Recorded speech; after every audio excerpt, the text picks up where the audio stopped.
দোস্ত এইটো আমাৰ গাঁৱত মানে গৰখীয়া ভাওনা হৈছে আকৌ ভাগৱত ভ্ৰমণ কৰিবলৈ ওলাইছে। এয়া আমাৰ তিনিআলিটো আখৈপুৰীয়া তিনিআলি বামবাৰীলৈ সোমাই যোৱা। এয়া ভাগৱত ভ্ৰমণ উলিয়াই আনিছে। ৰাতিলৈ বিশাল আয়োজন আছে। কমলা গগৈ আহিব। এইফালে ৰাস্তাত ভাগৱত ভ্ৰমণ কৰিছে। এয়া আমাৰ আখৈপুৰীয়া বৰনামঘৰ ভাগি। এইফালে চাই থাকিব। এইফালে আপোনাৰ দিচাং মানে যিটো তিনিআলি তিনিআলি দিচাং নদীৰ ওচৰত যিহেতু আৰু অলপ গ'লে দিচাং দলংখন পাব সেইডোখৰত। বাকী ভাগৱত ভ্ৰমণ কৰি আছে। বাকী যিখিনি আপডেট হয় আগলৈ চাই যাওক, পাই যাব। ভিডিঅ'টো স্কিপ নকৰিব, চাই থাকিব।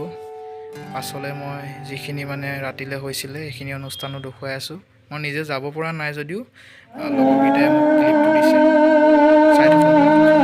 এয়া দিহা নামৰ কিছু ক্লিপ গাঁৱৰ যিকেইটা লগৰ আছিলে তেওঁলোকক কৈ থোৱা আছিলে। তেওঁলোকে মোক বহুত কষ্ট কৰি দিছে আৰু দিয়া কেইজনলৈ ধন্যবাদ থাকিল। আৰু এয়া যিজনে গীতটো ধৰিছে মানে দিহানাম ভাগিজনে ধৰিছে, তেওঁ আমাৰ গাঁৱৰে সঞ্জয় দাস আৰু লগতে এয়া কমলা গগৈ বহি আছে। বাৰু বেছি কথা নকওঁ, শুনি যাওক, লাষ্টলৈকে চাওক, স্কিপ নকৰিব। লাষ্টত ভাল লাগিলে ভিডিঅ'টো শ্বেয়াৰ কৰি দিব। আৰু সঞ্জয়ক যদি আপোনালোকৰ মাতিবলৈ মন আছে মোক লগত কমেণ্ট কৰিব, মই কণ্টেক্ট নাম্বাৰ দিম। ভাল গায় আৰু মোৰ আশা থাকিব আপোনালোকে মাতিলে আপোনালোককো ভালকৈ গাই শুনাব। ধন্যবাদ, চাই যাওক আগলৈ।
গুরু